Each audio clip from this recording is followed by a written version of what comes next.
نحمده ونصلي على رسوله ونسلم على رسوله الكريم. فأعوذ بالله من الشيطان الرجيم. بسم الله الرحمن الرحيم. من عمل صالحا من ذكر أو أنثى وهو مؤمن فلنحيينه حياة طيبة فلنجزينهم أجرهم بأحسن ما كانوا يعملون. اس آیت کو میں نے اس وقت تلاوت کیا. اس میں حق تعالی شانہ نے ایک بہت ہی بڑی خوشخبری بھی سنائی ہے اور بہت ہی ایک عظیم وعدہ بھی کیا ہے اپنے بندوں سے. اور وہ اس آیت کو میں نے اس لیے اختیار کیا بلکہ سوچ کے آیا تھا کہ آج اسی آیت پر بیان کروں گا. تو وہ پہلے یہاں ایک وضاحت کر دوں کہ مجھے بڑا ڈر لگتا ہے. میں بڑا خطرہ لے کر یہاں آتا ہوں ان دونوں مجلسوں میں، آپ کے یہاں بھی ہے یہاں بھی. میں اکثر کہا کرتا ہوں کہ میں دہاڑی پہ آیا ہوں. بعض دفعہ مجھے یہ خیال ہوتا ہے کہ پتہ نہیں دہاڑی پہ آیا ہوں یا کہیں اپنی کچھ کھو دینے کے لیے آیا ہوں. بات یہ ہے کہ ہم نے ایسے بزرگوں کے حالات پڑھے بھی ہیں، سنے بھی ہیں، بزرگوں کو دیکھا بھی ہے کہ ہمارے بزرگ اس بات سے ڈرتے تھے کہ لوگوں سے اصلاح کی واز کہتے ہوئے ڈرتے تھے. ایک دوسرے پر ٹالا کرتے تھے کہ بھائی آپ کر دو، اس بات کر لو، دوسرا کر دو، یا کسی آیت کی تفسیر تو بیان ہی نہیں کرتے تھے. اس سے تو بہت ہی ڈرتے تھے کہ تفسیر بیان کرنا. وہ اپنے یہ کہتے تھے کہ بھائی ہم اللہ پر اگر ہم نے کوئی بات ایسی کہہ دی جو تفسیر کا قرآن کا مقصد نہیں ہے تو پکڑے گئے، پھر ساری محنت ہی ضائع ہو گئی اور بلکہ اور اوپر سے گناہ ہوا. تو اس لیے میں بڑا ڈرتا ہوں جب کوئی آیت پڑھ کے کوئی بات بیان کرنا شروع کرتا ہوں. تو پہلے اس لیے وضاحت کر دوں کہ نہ آیت کی تفسیر مقصود ہے اس وقت جو میں نے اب آیت پڑھی ہے، نہ تو میں تفسیر کا اہل ہوں، نہ کر سکتا ہوں، نہ کر رہا ہوں. بلکہ اس آیت کا سے شروع اس لیے کرتا ہوں کہ برکت ہے قرآن کریم کی، کہ قرآن کریم کی برکت سے کچھ مضامین دل میں آ جاتے ہیں. کچھ ایسے لوگ ہیں کہ جو آپ حضرات آتے ہیں ان کی برکت سے کچھ باتیں کانوں میں پڑ جاتی ہیں. تو شاید کسی کو عمل کی توفیق ہو تو اس میں میرا حصہ لگ جائے. اس لیے اس عنوان سے دہاڑی کا ذکر کیا کرتا ہوں. تشریف لائے. تو اس آیت کو میں آج سوچ کے آیا تھا اور اصل میں مجھے اب یہ احساس ہونے لگا کہ اتنا عرصہ ہم لوگ بیٹھتے ہیں. ماشاءاللہ آپ لوگوں کی تو خیر پکی چاندی ہے اس واسطے کہ آپ لوگوں کی نیتیں بالکل درست اور بات سننے کے لیے آتے ہیں، دین ہی کے لیے سفر کر کے آتے ہیں. تو آپ کو تو ہر قدم انشاءاللہ کمائی کا قدم ہے. خطرہ مجھے ہے کہ آیا میں جو کچھ کہتا ہوں یہاں کوئی ایسی بات تو نہیں ہے کہ جس کا میں اہل نہیں، یا اللہ پر اور حدیث پر اور قرآن پر کوئی ایسا لفظ کہوں کہ جو اس کا منشا نہیں ہے تو اللہ تعالیٰ پکڑیں گے. اور سب سے پہلے چنانچہ حدیث میں آتا ہے کہ سب سے پہلے ایک عالم پکڑا جائے گا، اس سے پوچھا جائے گا تم نے اپنے علم کا کیا کیا. انہوں نے کہا کہ میں نے واعظ کیے، میں نے تقریریں کی، میں نے تصنیفیں کی. تو اللہ تعالیٰ فرمائیں گے کہ تو جھوٹ بولتا ہے، تو نے یہ سب کام اس لیے کیا تھا کہ تیرا نام ہو، تجھے عالم کہا جائے، تجھے علامہ بولا جائے. تو وہ دنیا میں ہو چکا اور اس کو جہنم میں ڈال دو. اسی طرح ایک مجاہد کو بلایا جائے گا. یہ حدیث اس لیے یاد آ گئی جیسا بھی اس کا مضمون بیان کر رہا ہوں کہ اسی طرح ایک مجاہد کو بلایا جائے گا، پوچھا جائے گا کہ تم نے جہاد تم کیا لائے ہو میرے پاس اس وقت. انہوں نے کہا کہ میں نے تو جہاد کر کے اپنی جان قربان کر دی صرف آپ کے لیے اور اللہ کے دین کی حفاظت کے لیے. فرمایا اللہ تعالیٰ فرمائیں گے کہ جھوٹا ہے اور تم نے اس لیے کی تھی کہ تم بہادر کہلائے جاؤ اور یہ کیا جائے. بہرحال وہ بھی اس میں ڈال دیا جائے گا. پھر ایک مالدار کو بلایا جائے گا، اس سے کہا جائے گا کہ ہم نے تمہیں مال دیا تھا، یہ بتاؤ کہ تم نے اپنے مال کو کیسے کمایا اور کیسے خرچ کیا. تو وہ کہے گا کہ میں نے بہت حلال حرام سے بچا اور میں نے لوگوں کو صدقات دیے اور مسکینوں کی مدد کی. تو اللہ تعالیٰ فرمائیں گے کہ جھوٹ ہے اور تم نے اس مقصد کے لیے یہ کیا تھا کہ تمہیں سخی کہا جائے اور تمہارا نام ہو، اور وہ دنیا میں ہو چکا، لہذا اب تمہارا یہاں کوئی حصہ نہیں. یہ حدیث اس لیے سنا رہا ہوں کہ بعض دفعہ مجھے ڈر لگتا ہے. اور اب اتنا عرصہ ہو گیا، ہمیں شاید 3 سال 4 سال ہو گئے ان تقریبات یہ جو ہم کرتے ہیں. 8 سال ہو گئے. اگست میں 8 سال ہو چکے. 8 سال ہو چکے اگست میں. تو 8 سال سے میں یہاں آتا ہوں بات کرتا ہوں آپ حضرات سے، تو آپ حضرات کی کمائی میں تو کوئی شبہ نہیں، مجھے اپنا ڈر لگتا ہے کہ یہ کوئی غلط بات تو نہ کہہ دو، اس لیے دعا کر کے یہ شروع کرتا ہوں بات کو، اور کوشش یہ کرتا ہوں کہ کوئی اپنی طرف سے کوئی بات ایسی نہ کہوں جو قرآن اور حدیث کے خلاف ہو، لیکن اگر بندہ ہوں، بشر ہوں، اس میں غلطی ہو سکتی ہے۔ میں نے ابھی ایک آیت کی تلاوت اس لیے کی کہ بہت عرصے سے میں سوچ رہا تھا کہ اس مضمون پر بات کروں گا، اور آپ کے یہاں بھی شاید اگر اگلی مرتبہ مہلت ملی تو اور توفیق ہوئی تو انشاءاللہ عرض کروں گا۔ ترجمہ اس آیت کا یہ ہے کہ من عمل صالحا، جس نے کام کیا نیک، جس نے عمل کیا نیک عمل کیا، من ذکر او انثی، چاہے وہ مرد ہو، مردوں میں سے ہو یا عورتوں میں سے ہو، یہاں باقاعدہ عورتوں کا ذکر لایا گیا، اس کے بھی وجہ بھی عرض کروں گا۔ وَهُوَ مُؤْمِنٌ، اور وہ مومن بھی ہے، ایمان رکھتا ہے، تو ہمارا یہ وعدہ ہے اس کے لیے کہ فَلَنُحْيِيَنَّهُ، کہ ہم اس کو زندگی دیں گے، کیسی؟ حیاتاً طیبہ، عمدہ زندگی۔ وَلَنَجْزِيَنَّهُمْ أَجْرَهُمْ بِأَحْسَنِ مَا كَانُوا يَعْمَلُونَ، اور ہم اس کو جزا دیں گے، بدلہ دیں گے، اجرہم، ان کی اجرت دیں گے، ہویا ان کو، بِأَحْسَنِ مَا كَانُوا يَعْمَلُونَ، بہت ہی اچھے انداز کی اجرت، جو اس چیز پر جو وہ کیا کرتے تھے اپنی زندگی میں۔ پہلے تو یہاں یہ عرض کر دوں کہ اس آیت کے میں جو یہ وعدہ ہے، اس میں مفسرین کے دو رائے ہیں۔ ایک گروہ مفسرین کا یہ کہتا ہے کہ اس میں اسی زندگی کے بارے میں یہ وعدہ ہے جو دنیاوی زندگی ہے، کہ ہم حیات طیبہ عطا کریں گے، اور ایک گروہ نے یہ کہا ہے کہ یہ آخرت کی زندگی کے بارے میں ہے، کیونکہ یہ تو دار العمل ہے، دار الجزا تو وہی ہے۔ تو لیکن جمہور کا متفقہ خیال یہ ہے کہ یہ دونوں ہی زندگیوں کے بارے میں ہے، اس میں کچھ اشارے ایسے ہیں کہ جو دنیاوی زندگی کی طرف زیادہ قوی معلوم ہوتے ہیں۔ تو اس میں وعدہ یہ ہے کہ ہم عمدہ زندگی عطا کریں گے، ان کو حیات طیبہ عطا کریں گے۔ اب مجھے اصل میں بات تو کرنی ہے حیات طیبہ پر، کہ وہ کیا ہے اور وہ کیسے حاصل ہوتی ہے، آیا وہ ہم اس سے کتنی دور ہیں بھی اس کے آس پاس یا نہیں۔ تو ایک تو یہ بات مجھے عرض کرنی۔ دوسری بات، سب سے پہلے تو یہ عرض کر دوں کہ قرآن کریم میں سب سے پہلے جو یہاں بات کی من ذکر و انثی، کہ مرد ہوں یا عورتیں ہوں، حق تعالی شانہ نے یہاں عورتوں کو علیحدہ سے ذکر کیا ہے، حالانکہ قرآن کریم میں اقیم الصلاۃ وآتوا الزکوٰۃ اور دوسری جگہ پر جو ہے وہ مردوں ہی کے صیغے استعمال ہوئے، ان میں عورتوں کو شامل کیا گیا کہ وہ عورتیں بھی شامل ہیں۔ اور عورتوں کو حضور صلی اللہ علیہ وسلم کے زمانے میں یہ خیال ہوا، اس زمانے کی عورتیں بھی بڑی متقی پرہیزگار ہوتی تھیں اور بڑے درجے کے ایمان والی، تو یہ خیال ہوا کہ اللہ تعالیٰ مردوں ہی کے صیغے میں زیادہ تر استعمال کرتے ہیں اور عورتوں کا ذکر الگ سے نہیں فرمایا اللہ تعالیٰ نے، تو کیا ہمارا انجام کیا ہے؟ کیا ہم یعنی ہمارے جو اعمال ہیں ان کا ہمیں بدلہ ملے گا یا نہیں؟ کیونکہ قرآن میں اس کی وضاحت نہیں آتی۔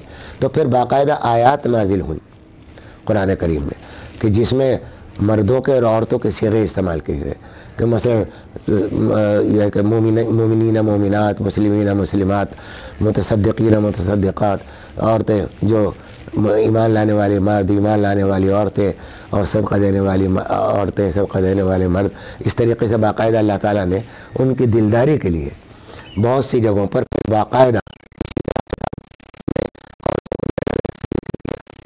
تو اس سے ایک بات تو یہ بات معلوم ہوئی کہ حق تعالیٰ شانہ دلداری کرنا چاہتے ہیں اپنے بندوں کی، اور یہاں تک کہ عورتوں کی بھی، جو ان کو یہ خیال تھا کہ کہیں ہم اس میں سے ایکسکلوڈ تو نہیں ہو گئے، تو اس واسطے ان کی بھی دلداری کی۔ اسی آیت میں بھی یہاں بھی یہ ہے کہ چاہے وہ مرد ہوں یا عورتیں ہوں، دونوں کو یا اس وعدے میں شامل ہیں، اور وہ وعدہ یہ ہے کہ ہم ان کو یہ حیات طیبہ کی زندگی عطا فرمائیں گے۔ اللہ اکبر۔ مجھے اب یہ خیال ہونے لگا کہ باتیں تو میں بہت کرتا ہوں، لیکن عملی طور پر ہم کچھ واقعی آگے بڑھ رہے ہیں یا کچھ ہمارے دلوں میں کوئی تبدیلیاں پیدا ہو رہی ہیں یا نہیں ہو رہی ہیں، اور اگر نہیں ہو رہی ہیں تو پھر اس کا ذمہ دار تو میں ہوں کہ شاید میں کوئی کوتاہی کر رہا ہوں بات کو پہنچانے میں۔ یہ تاثر کچھ دنوں سے مجھ پر طاری ہے۔ تو اس لیے ایک بات یہ عرض کر دوں کہ ہماری زندگی کا حال یہ ہے اس وقت کہ الحمدللہ اللہ تعالیٰ نے ایمان کی دولت نصیب فرمائی، بہت بڑا شکر کریں ان کا، جتنا شکر کریں کم ہے۔ اس ایمان کو اللہ تعالیٰ محفوظ رکھ کے قبروں تک لے جائے تو یہ اس کا بہت بڑا کرم ہے۔ بات یہی ہے، صحابی کی تعریف یہ کی گئی ہے اصطلاح میں کہ وہ شخص مرد ہو یا عورت کہ جس نے حضور صلی اللہ علیہ وسلم سے ملاقات کی اپنی ایمان کی حالت میں، اور موت بھی اس کی ایمان پر ہوئی۔ یہ بھی قید ہے اس میں کہ موت بھی ایمان پر ہوئی، ورنہ بہت سے لوگ ہیں جو اس وقت منافقین تھے اور وہ موت ان کی ایمان پر نہیں ہوئی، تو وہ صحابی نہیں ہے جو ایسا شخص ہے۔ اسی طرح یہاں بھی مومن وہ ہے کہ جس کو ایمان حاصل ہے، عمل بھی کر رہا ہے، لیکن مرنا بھی مومن ایمان پر ہے۔ اگر ایمان پر مرے گا تو سب کچھ ٹھیک ہے، ورنہ ختم ہے۔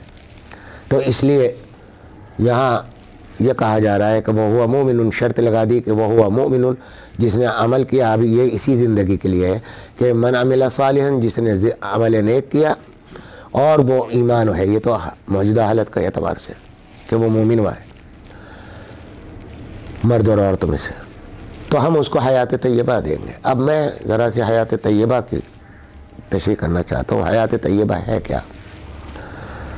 دیکھیے، حیات طیب کے معنی عمدہ کے ہے، اچھا، عمدہ، اور عربوں میں بہت یہ محاورہ ہے، جہاں کوئی بات کہتے ہیں طیب طیب، بہت بولتے ہیں عرب لوگ کہ طیب کہتے ہیں بہت عمدہ زندگی۔ زندگی کی عمدگی کیا ہے؟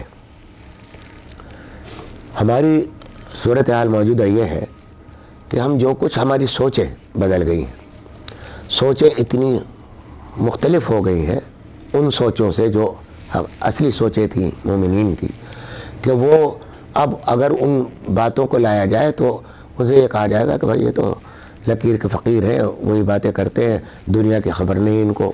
یہ ہے، دنیا کی خبر بھی ہے الحمدللہ، دنیا کا ایکسپوجر بھی ہے تھوڑا سا، لیکن بات یہ ہے کہ ایک ایم اور ایک مقصد ہے، ایک سوچ ہے۔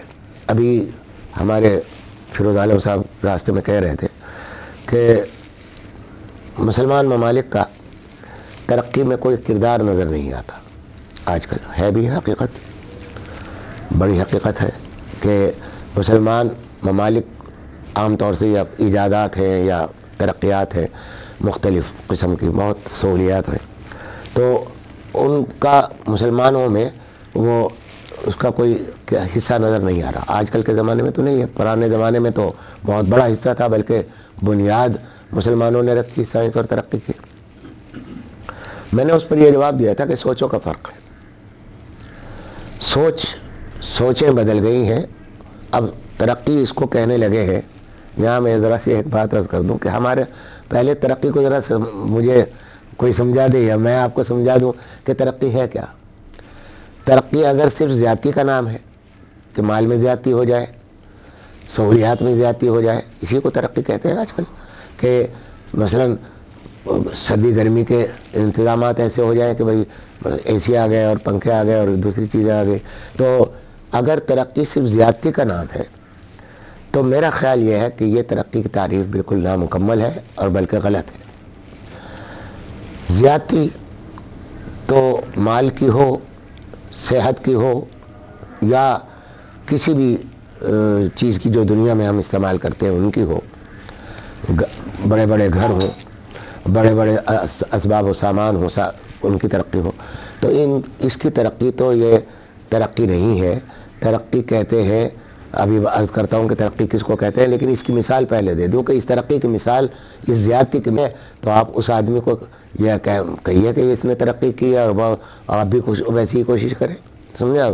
اسی طرح چہرے پہ برم آ گیا، ہاتھ پاؤں پہ برم آ گیا، اس کو زیادتی ہوئی، ہر چیز زیادہ موٹے نظر آ رہا ہے، سب کچھ پہلے زیادہ نظر آ رہا ہے، تو اس کو پھر اگر ترقی زیادتی کا نام ہے تو پھر یہ بھی زیادتی ہونی چاہیے، اس کو بیماری کیوں کرتے ہیں، اس کا علاج کیوں کراتے ہیں؟ تو مسئلہ یہ ہے کہ سوچوں کا فرق اتنا زیادہ بڑھ گیا زبانوں سے، کیونکہ اب تربیت کا انتظام کوئی نہیں ہے۔ تو ترقی ہے کیا؟ یہ عرض کر دوں کہ ترقی اس کا نام نہیں ہے کہ زیادہ ہو ہر چیز، کہ مثلا مال زیادہ ہو جائے، یا یہ کہ اسباب زیادہ ہو جائے، گھر بڑا ہو جائے، گاڑیاں بڑی ہو جائیں، یہ اس کو لوگ ترقی کہتے ہیں۔ یہ ترقی نہیں ہے، کیونکہ زیادتی کا نام ترقی نہیں ہے۔ ترقی نام کس چیز کا ہے؟ کہ انسان کو راحت اور آرام کی زندگی ملے، اس کا قلب مطمئن ہو، وہ جھگڑوں میں پریشانیوں میں مبتلا نہ ہو، وہ اس کے اوپر کوئی پچھلا بھی غم نہ ہو اور آئندہ آنے والوں کے اندیشے بھی نہ ہو، اس کو راتوں کی نیند اس لیے خراب نہ ہو کہ میرے مال میں کوئی کمی نہ ہو جائے، میرے فلاں جگہ یہ نہ ہو جائے۔ تو یہ حیات طیبہ اس کا نام ہے کہ اندر سے آدمی مطمئن ہو، چاہے کیسی ہی مصیبت آ جائے، کیسی ہی تکلیف آ جائے۔ تکلیفیں اور مصیبتیں جو ہیں انسان گھبراتا ہے، اور طبعی بات ہے کہ انسان کی فطرت ہے کہ وہ مصیبتوں سے گھبراتا ہے، اور گھبرانا بھی چاہیے۔ لیکن دو فرق ہے، ایک کافر کے اوپر مصیبت آتی ہے تو آپ دیکھیں گے کہ وہ کافر گھبرائے گا، اور اتنا گھبرائے گا کہ اس کا کوئی سہارا اس کو نظر نہیں آتا، وہ اتنا زیادہ نا امید ہو جاتا ہے اور پریشان ہو جاتا ہے کہ اس کی نیندیں حرام، اس کو کھانا پینا حرام ہو جاتا ہے۔ اور ایک مسلمان کے اوپر کوئی مصیبت آتی ہے تو وہ اگر دیندار ہے تو وہ یہ سمجھتا ہے کہ یہ میرے رب کی طرف سے یہ تکلیف آئی ہے، اس پر مجھے ایک اجر مل رہا ہے، اس پر میرے گناہ معاف ہو رہے ہیں۔ بالکل واضح طور پر ایک ادنا پھانس چبھ جاتی ہے تو اس سے بھی گناہ معاف ہوتا ہے۔ تو یہ اب اگر ایک آدمی کی سوچ یہ ہے کہ اللہ تعالیٰ کی طرف سے یہ تکلیف آئی ہے، اس پر صبر کروں گا تو بہت بڑا کیش ملے گا، بڑا عمدہ مجھے زندگی ملے گی، تو اس کا دل اتنا بے چین نہیں ہوتا اندر سے، وہ مطمئن رہتا ہے چاہے کیسی بھی حالات ہو، کتنی ہی بڑے حالات آ جائیں۔ ہم نے اپنے بزرگوں کو دیکھا کہ وہ بڑی بڑی تنگیوں میں مبتلا ہوئے اور بڑے بڑے ان پر مصائب آئے، لیکن ایسا پرسکون زندگی ان کی دیکھی کہ ہنستے رہتے تھے اور سارے کام اسی طرح کرتے تھے، اپنے معمولات نہیں چھوڑتے تھے، اللہ تعالیٰ سے اپنا رابطہ بڑا مضبوط رکھتے تھے۔ تو حیات طیبہ وہ ہے کہ جس کے اندر غم حد سے زیادہ نہ ہو اور اس سے قلب پریشان نہ ہو۔ اصل میں قلب کی پریشانی جو ہے وہ سب سے زیادہ بڑی پریشانی ہے۔ زخم ہو گیا بدن میں، تکلیف ہو رہی ہے، وہ اتنی زیادہ تکلیف دہ چیز نہیں ہے، لیکن اگر قلب پریشان ہو جائے تو اس کی پریشانی بہت دور ہے۔ میں اس کی ایک ابھی مثال دوں کہ میرا بیٹا ابھی پچھلے دنوں سردیاں بہت تھیں، سردی سخت تھی، تو صبح کو موٹر سائیکل پہ جایا کرتا ہے وہ اپنے آفس، تو اور یہ گاڑی گئی ہوئی تھی وہی باہر، تو وہاں تو اس لیے اب وہ سخت سردی میں موٹر سائیکل پہ گیا، اور میں نے اس کو تاکید یہ کر رکھی ہے کہ بھائی پہنچنے کے بعد ذرا اطلاع کر دیا کرو کہ بھائی پہنچ گیا ہوں۔ تو میں اس کی اطلاع نہیں آئی۔ اچھا، اب اس کے بعد پھر میں نے فون کرنا کیا تو اس نے فون نہیں اٹھا رہا، اور فون کا کوئی جواب نہیں آ رہا۔ بہت دیر ہو گئی، 1 گھنٹہ ناشتہ کیا، دوسرا کیا، پھر کیا، نہیں ہوا، یہاں تک کہ اب تک تو اطمینان تھا کہ بھئی کچھ نہ کچھ مصروفیت ہوگی۔ اب قلب پریشان ہونا شروع ہوا۔ ایک تعلق ہے اللہ تعالیٰ نے رکھا ہے اولاد کے ساتھ، تو قلب کو پریشانی شروع ہوئی۔ اس وقت میں اکثر سوچنے لگا کہ یہ بے چینی جو مجھے اس وقت ہو رہی ہے یہ کیوں ہے؟ یہ نہ معلوم ہونے کی وجہ سے ہے کہ وہ آیا پہنچا بھی ہے یا نہیں پہنچا، کوئی خدا نخواستہ حادثہ تو نہیں۔ پھر خیال آیا کہ یہ بے چینی تمہاری بالکل بھیجا ہے، اگر خدا نخواستہ کوئی حادثہ ہوتا تو اطلاع آ جاتی، سمجھے آپ، کسی نہ کسی ذریعے سے، اور اگر حادثہ آ بھی گیا تو تم کیا اس حادثے کو روک لو گے؟ سمجھے، وہ حادثہ اگر مقدر میں لکھا ہے تو وہ تو ہو کر رہے گا، اور اس پر مطمئن ہو جاؤ، آ جائے گی، اطلاع آ جائے گی۔ یہ ایک چھوٹی سی بات مثال دے رہا ہوں عام زندگی کی، کہ یہ جب یہ خیال آتا ہے کہ یہ اللہ تعالیٰ ہی کہ حکم سے یہ معاملہ ہو رہا ہے وہ تو بس اللہ اس پر سر جھکا دینا چاہیے. پھر ٹھنڈک پڑ جاتی ہے دل میں کہ ٹھیک ہے جو کچھ اللہ اگر رب کا کو کوئی منظور ہے تو اب اس پر ہمیں کچھ زیادہ غم نہیں کرنا چاہیے، نہ گھبرانا چاہیے. جنت کی زندگی کے بارے میں بھی یہ کہا ہے کہ وَلَا خَوْفٌ عَلَيْهِمْ وَلَا هُمْ يَحْزَنُونَ، کہ نہ ان کو کوئی خوف ہوگا اور نہ ان کو کوئی غم ہوگا. تو اب آپ یہاں ایک سوال پیدا ہوتا ہے، وہ سوال یہ ہے کہ تکالیف جو ہیں وہ انبیاء علیہ السلام پر تو سب سے زیادہ آئی ہیں، اس کے بعد جتنا جو مرتبہ ہے تکالیف کے اعتبار سے اتنا ہی بڑھتا جاتا ہے کہ ان کی تکلیفیں اسی حساب سے ہیں جس حساب سے وہ ہے. ایک مقولہ ایک صحابی کا یاد آیا، شاید حضرت عبداللہ بن مسعود رضی اللہ تعالیٰ عنہ، فرمایا کہ تم اگر یہ جاننا چاہتے ہو کہ میرا مرتبہ اللہ کے نزدیک کیا ہے تو اس کا طریقہ یہ ہے کہ تم یہ دیکھو کہ تمہارے نزدیک اللہ کا مرتبہ کیا ہے. سمجھے؟ تمہارے دل میں اللہ تعالیٰ کا مرتبہ کیا ہے. جتنا مرتبہ تمہارے دل میں اللہ کا ہے اتنا ہی وہی مرتبہ تمہارا اللہ کے نزدیک ہے. اب یہاں میں اصل مقصد کی طرف آتا ہوں کہ حیات طیبہ الحمدللہ مسلمانوں ہی کو حاصل ہے، دوسری اقوام کو یہ حیات طیبہ حاصل نہیں ہے. ایک بات تو یہ سمجھ لیجیے.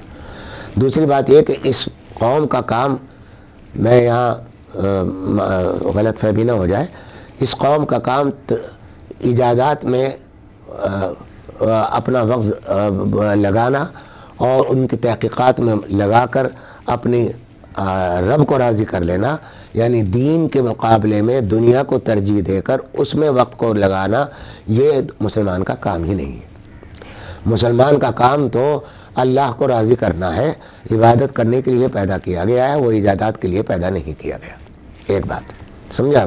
لیکن حق تعالی شانہ نے یہ نہیں روکا نہیں ہے کہ اگر تم ایجادات کرو یا دنیا کی سہولتیں حاصل کرو تو اس میں کوئی مناہی ہے نہیں، لیکن ایک شرط کے ساتھ ہے، اور وہ شرط یہ ہے کہ تم اگر ایجاد کرنا چاہتے ہو کرو، لیکن جو تمہارا مقصد حیات ہے پہلے اس کو دیکھو کہ اس میں تو کوئی کمی نہیں آ رہی تمہاری اس ایجادات سے.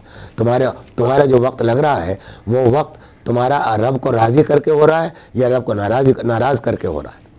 میں یہاں ابھی ایک عرض کروں کہ رات آج الحمدللہ سال کا پہلا دن ہے اور یہ مجلس میں کار خیر ہے آپ حضرات کے لیے، تو اللہ تعالیٰ میرے لیے بھی اس کو کار خیر کا سبب بنائے.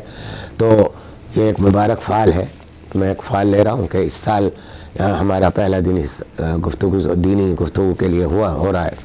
تو میں یہاں یہ عرض کروں کہ جتنے لوگ رات جو کچھ ہوا سمجھا، تماشے، فائر ورک، بم بازی اور ہلڑ بازی اور کروڑوں روپیہ صرف پاکستان میں خرچ ہوا ہے، اور باہر تو پتہ نہیں کیا کیا ہوا ہے.